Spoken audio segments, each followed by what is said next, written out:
Bonjour à tous et bienvenue à notre dernière émission de la semaine consacrée à l'agriculture, à la gastronomie et aux gastronomades qui ont déjà démarré dès aujourd'hui à l'Espace Cara à Angoulême et qui se poursuivent demain et dimanche.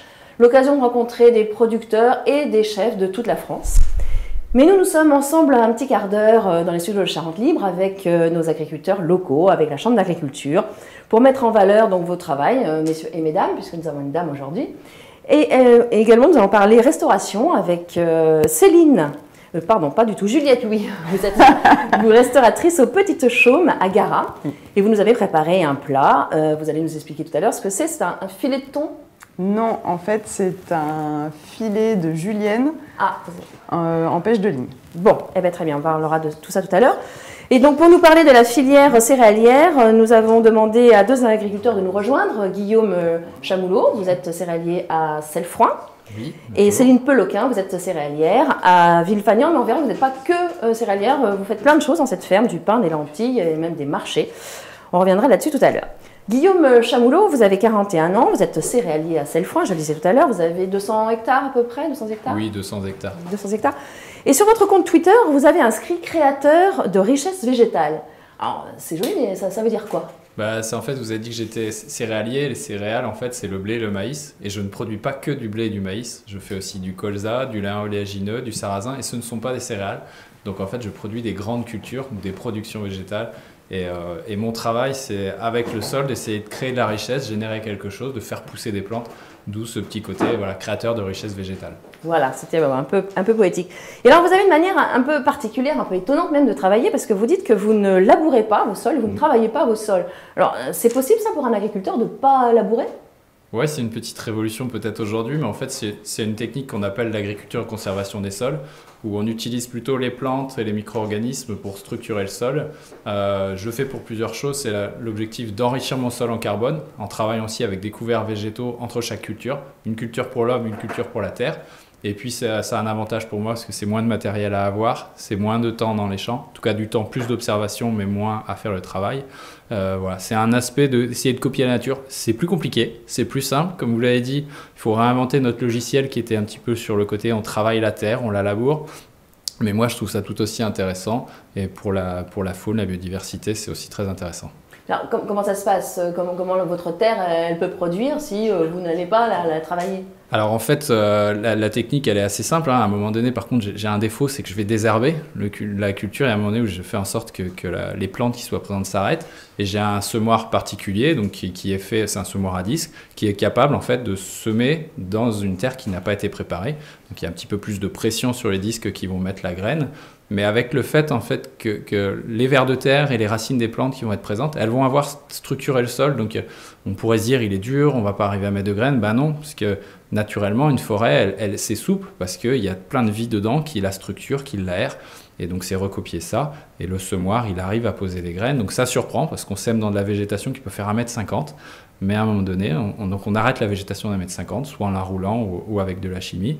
Et en fait, on a une petite plantule qui pousse à travers une fois qu'on a roulé tout ça.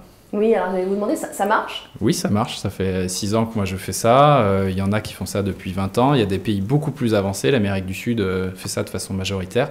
Ça marche et c'est même une technique qui se développe. On a des enjeux, voilà, comment on parle de fertilité des sols. On a un vrai enjeu sur comment on réenrichit nos sols et c'est en matière organique, le côté humus. Donc oui, c'est quelque chose à faire et qui marche. Alors, qui bénéficie le plus de cette technique? Est-ce que c'est la nature ou votre porte-monnaie? Il faut que ce soit les deux. Si mon porte-monnaie il en bénéficie pas, je continue pas, je m'arrête et du coup la nature elle en bénéficie pas non plus. Donc moi ma première recherche c'est d'avoir une économie. Comme tout à chacun, j'essaye d'avoir un salaire pour faire vivre ma famille. Et si à côté de ça en plus on peut avoir des externalités positives sur l'environnement, c'est ce qu'on recherche quand même. On est un agriculteur et un acteur du territoire, donc c'est du gagnant-gagnant. Alors vous produisez du maïs aussi. Comment fait-on quand on produit du maïs pour ne pas trop consommer d'eau? Est-ce que vous avez trouvé la solution? La solution, on la cherche toujours. On ne l'a pas trouvé à un instant T, puis c'est terminé. C'est en permanence. Les variétés s'adaptent en permanence pour être plus performantes. Moi, j'ai des sondes. J'ai acheté l'année dernière des sondes pour mesurer l'humidité du sol. J'ai des pluviomètres automatiques depuis 5-6 ans pour savoir précisément si l'orage il est passé sur le champ ou pas sur le champ. Voilà, c'est plein de petites choses qu'on additionne pour essayer d'être le plus économe possible et du coup le plus performant. Vous dites aussi que vous êtes un agro-conscient... Alors, attendez, c'est difficile à dire. Conscienciculteur, j'ai dit. Conscienciculteur, voilà. Un agri-conscienciculteur. Ouais, Alors, mais on a envie de dire, j'espère que tout le monde est agri-conscienciculteur. C'était plus dans le côté externe, se dire j'aide les gens à devenir conscients de ce qu'est l'agriculture. On s'amuse toujours à des jeux de mots. Et ça, c'est le côté, moi je ressens beaucoup le besoin d'expliquer mon métier. Et aussi parce que je vois que les gens ont énormément de curiosité et de méconnaissance sur l'agriculture. Donc c'est expliquer ce que l'on fait et puis essayer de lever des doutes. Je retiens toujours qu'on a peur de ce qu'on ne connaît pas. Donc effectivement, on peut avoir peur des pratiques agricoles si on ne les connaît pas. Donc il faut les expliquer. Voilà, on le fait avec la Chambre d'agriculture, avec la démarche Aime ton agri, qui est présente au Gastronomade tout le week-end. D'ailleurs, vous êtes venu avec votre petit gilet Aime ton agri. On a la belle veste, la belle veste et même des autocollants. Donc vous serez au Gastronomade pour expliquer tout ça. Qu'est-ce que c'est Aime ton agri? En fait, Aime ton agri, donc c'est Aime ton agriculteur, Aime ton agriculture. Et c'est une volonté de pouvoir créer des ponts entre le consommateur, le citoyen et le monde agricole, justement pour expliquer ce qui se passe dans l'agriculture, répondre aux questions et faire en sorte que ce soit une réponse la plus directe possible. Médiatiquement, le sujet peut être traité, mais des fois, c'est pas toujours facile d'aller au fond des choses. C'est un sujet éminemment complexe. Il faut pouvoir prendre le temps de discuter. Donc, on a imaginé plein de petites choses, des petits pulses, des reconnaissances de graines. On a un questionnaire sur des idées reçues qui permettent d'engager une discussion avec les gens. Ça prend souvent une demi-heure. Médiatiquement, une demi-heure, c'est long. Mais sur un temps d'échange, sur un salon comme les Gastronomades, où on prend le temps, on est sur la gastronomie, on est sur le positif, c'est vraiment des super temps d'échange. Tant pour l'agriculteur qui passe un bon moment avec le citoyen, alors que des fois, il a l'impression que le monde entier lui en veut, que pour le citoyen qui repart en disant c'est génial, j'ai appris des trucs. Voilà, j'allais vous demander, ça marche, ils repartent convaincus. Parce que le but c'est un peu de leur expliquer comment vous utilisez les engrais, comment vous utilisez vos cultures, vos terres, les traitements. Est-ce que ça passe le message? Ça passe, et en fait notre objectif n'est pas de les convaincre, c'est de les informer, leur amener nos éléments de connaissance. Après, à eux de se faire leur idée. Qu'ils soient convaincus dans un sens ou dans l'autre, finalement, peu importe. Moi, ce qui m'intéresse, c'est qu'ils aient l'ensemble des possibilités de s'informer, de connaître, et après, ils se font leur idée. Et oui, ça marche. C'est la 3e année qu'on est présent au Gastronomade. La première année, en 2019, on avait un tout petit stand qui est de 3x3. Là, aujourd'hui, je crois qu'on approche les 80 mètres carrés.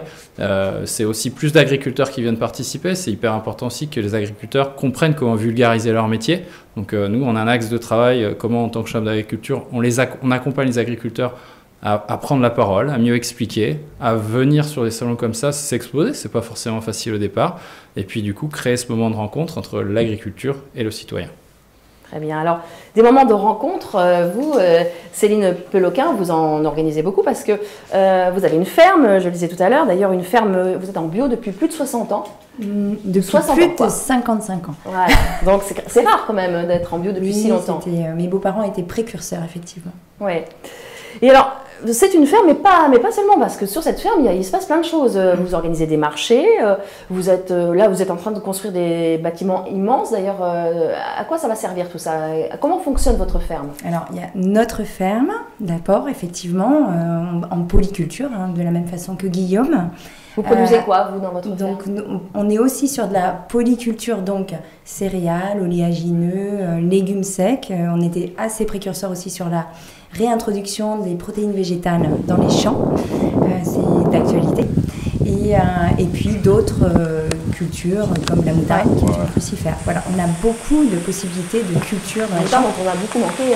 Exactement, et on a besoin de diversifier un petit peu de culture pour mieux travailler. En agriculture biologique, c'est une obligation, sinon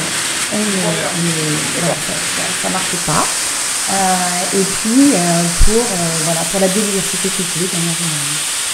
Et alors, donc ça, c'est la ferme. Voilà. Autour de ça, j'ai rencontré l'agriculteur qui était originaire de cette ferme.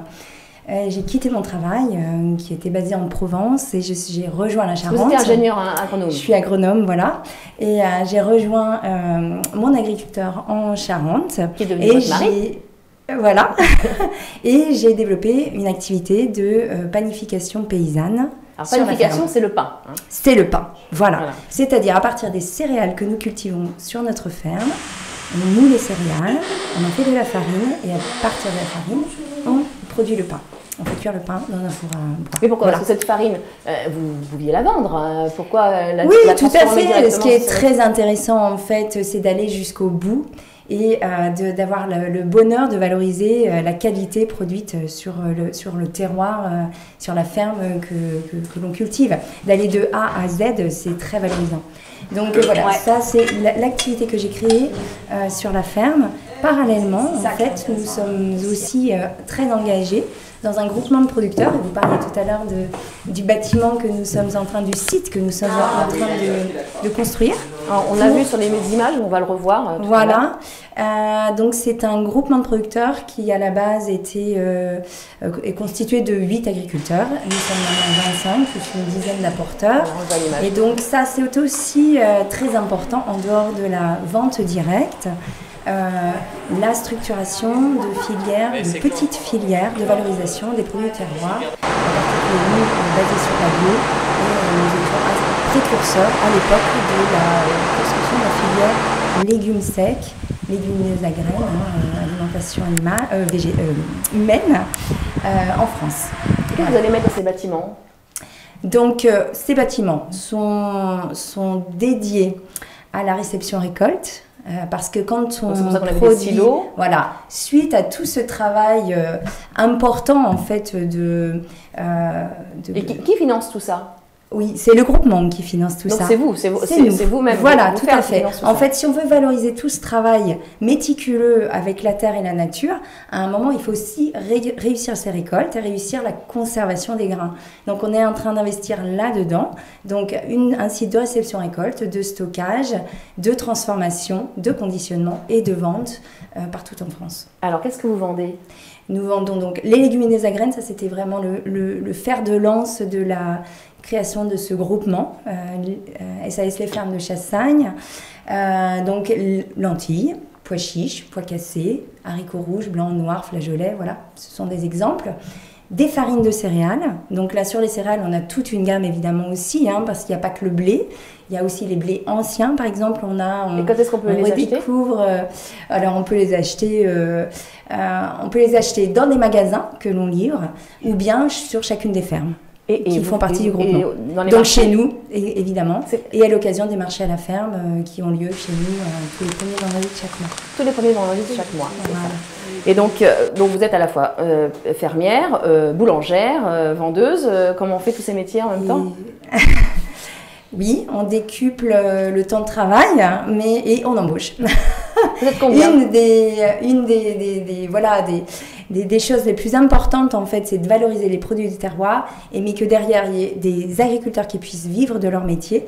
Mais évidemment, aussi, on crée de la valeur ajoutée. Et quand on crée de la valeur ajoutée, on peut créer des emplois.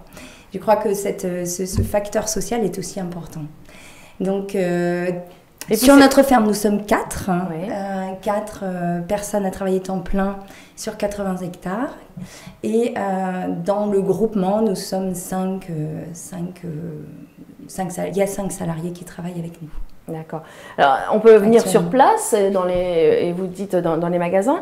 Il y a aussi cette plateforme penserlocal16.fr. Alors, comment ça fonctionne ? Tous les agriculteurs sont inscrits et comment les consommateurs font-ils pour récupérer la marchandise ? Alors, Penser local, en fait, c'est une démarche qui est née au début du confinement, en 2020. Tout le monde se retrouve coincé chez lui et des producteurs qui ne savent plus comment écouler parce que les cantines sont fermées, les magasins ne s'approvisionnent plus de la même façon et des citoyens qui ne savent plus où aller acheter parce qu'ils n'ont pas le droit d'aller loin de chez eux. Donc, on met en place une simple page Facebook au début, une carte. les producteurs avec ceux qui le produisent, on les géolocalise et comme ça chaque citoyen découvre que il y a un producteur d'œufs à 2 km mais il ne le savait pas, etc. Et ça a cheminé, on a vu qu'il y avait un intérêt, le circuit court pendant le confinement, mais qu'il fallait le faire vivre. Et aujourd'hui, penser local, c'est d'une part permettre aux citoyens de se rapprocher des producteurs, mais c'est aussi d'avoir tout un travail d'éducation au mieux alimentaire, au mieux consommé. Et concrètement, comment ça marche? Ils s'inscrivent sur la plateforme? Aujourd'hui, c'est aux producteurs s'inscrivent, donc ça leur offre une visibilité. C'est aussi pouvoir imaginer demain qu'un restaurateur s'inscrit et puis il a accès aux producteurs. Là aussi, c'est créer du lien entre tous les différents maillons, puisqu'il y a le citoyen consommateur, mais il y a le restaurateur, il y a la collectivité qui a une cantine, il y a l'entreprise qui, pour ses salariés ou pas, il y a l'hôpital, il y a tous ces niveaux-là, c'est imaginé dans le site Pensée Locale. C'est demain, c'est pas encore actif aujourd'hui, mais notre volonté, c'est d'arriver jusqu'au point où on peut acheter sur le site chez différents producteurs, que nous, on se prenne en charge une logistique et que le consommateur ou celui qui a acheté reçoive chez lui un colis une fois, alors peut-être d'abord en relais colis, mais en tout cas qu'il y ait ce travail d'agglomération sur plusieurs producteurs. Et en attendant, comment ça fonctionne Alors pour l'instant, le site n'a pas de vente, ou seulement si chaque producteur a déjà un site de vente. Ça peut Donc on repère son producteur et on va chez lui après. C'est ça, on va chez lui. C'est aussi un site qui parle des marchés. L'été, il y a les marchés de producteurs de pays. Donc il peut y avoir, par contre, on peut acheter sur le site et récupérer au marché de producteurs de pays. Il peut y avoir les marchés de Noël qui vont avoir lieu comme ça. Donc pour l'instant, c'est un site d'interaction, c'est aussi un site d'information. Il y a beaucoup de labels. Donc le site répertorie, dès qu'il y a un produit, un agriculteur, un producteur signale qu'il produit sous un label, et bien on a aussi un onglet qui explique ce qu'est ce label-là, parce que parfois c'est compliqué à tout comprendre. On en a parlé dans la semaine des labels. Donc c'est un site qu'on essaie d'être le plus complet possible, qui a une nouvelle version il y a quelques mois, et qui va continuer à progresser vers cet objectif d'avoir une logistique pour encore faciliter l'expérience client et faire qu'il y ait plus de monde qui achète du local.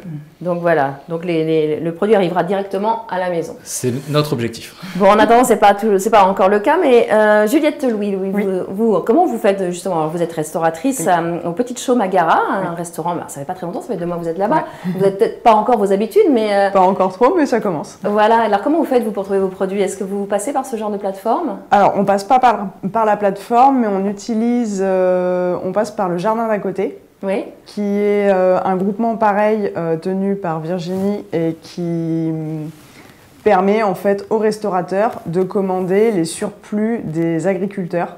Oui. Donc ça évite, c'est de l'anti-gaspi, on reste local et on a des bons produits, il y a beaucoup de bio dessus et voilà. D'accord. Alors là aujourd'hui, vous êtes aussi au Gastronomade, d'ailleurs on pourra vous voir dimanche, vous ferez une démonstration à Cara. Et puis là, vous avez fait une petite démonstration rien que pour nous, donc avec votre plat, on va peut-être se rapprocher. Oui. Dites-nous ce que vous nous avez préparé, parce que je crois qu'il y a des lentilles aussi. Oui. Vous avez voulu faire honneur à Céline, mais enfin, elles ne viennent pas forcément de chez elle. Mais si, elles viennent de chez elle. Elles viennent de chez elle, voilà. C'est parfait. Alors expliquez-nous ce que c'est ce plat. Donc alors, juste ici, j'ai un filet de julienne en pêche de ligne. La sauce au milieu, c'est une sauce au curcuma et à la fève de tonka. Là, j'ai des petits salsifis, topinambour, un petit crackers au sésame que je présenterai pour les gastronomades avec une purée de potimarron. Et là, ce sont les lentilles où c'est cuisiné à l'indienne. Ça s'appelle un dalle de lentilles, parce que j'aime beaucoup la cuisine assez mélangée, cuisine du monde. Voilà, vous aimez la cuisine indienne Indienne et cuisine du monde en général. Et pourquoi? Parce que ça vous permet plus de variété? Plus de possibilités, oui. Et toujours sur des bases quand même de cuisine française. D'accord. Qu'est-ce que vous aimez bien cuisiner, vous, comme légumes, comme graines? En ce moment, les légumes de saison, c'est bien. Ouais. Comme ça change un petit peu. Ouais. Oui, ça change au fur et à mesure. Arrivé en fin de saison, les courges, on commence un petit peu à être heureux que d'autres légumes arrivent. D'accord. C'est beaucoup de travail, tout ça, là. J'imagine que parce que chaque plat demande une recette différente, donc là, vous avez dû passer un moment... Non, ça va, c'était service midi au restaurant. Et c'est ce soir aussi? Non, ce soir, non. On est fermé le soir en ce moment. D'accord. Et on sera ouvert après cet été, le vendredi et le samedi soir. D'accord. Et demain midi? Demain midi, on sera ouvert. D'accord, très bien. Donc si on veut déguster, on vous retrouve là-bas, aux Petites Chaumes. Eh bien, écoutez, merci beaucoup. Merci. Je vous remercie d'ailleurs tous d'être venus. C'était notre dernière émission, mais je vous rappelle que les gastronomades, ça continue à Cara. Donc, vous pouvez retrouver les agriculteurs qui vous expliqueront leur métier, ils seront contents de le faire. Et puis, les restaurateurs qui vous feront des démonstrations et peut-être vous apprendront quelques petites recettes. Merci de nous avoir suivis. À bientôt.